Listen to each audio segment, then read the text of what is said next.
Hey guys, and welcome back. Today we're going to be talking about the real fees for Iaai.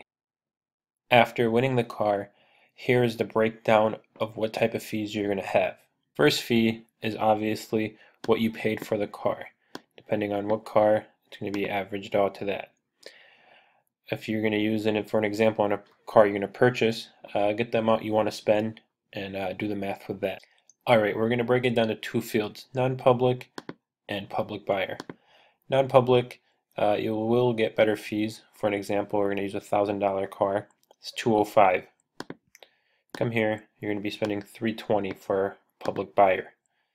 Also going to have a $59 service fee for loading and pulling out the vehicle for each car you purchase.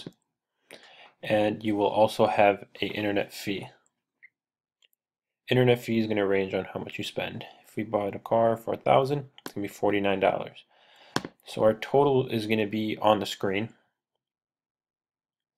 and our total for non-public buyers is going to be on the screen. Both of those prices are for a $1,000 car. Note that if you purchase a car under a public account, you will have to pay sales tax on the state you live in. For my state, Detroit, Michigan, it is going to be 6% of your last bid. Both these forms are going to be in the description below. You can go ahead and click on them and find how much you're going to be spending.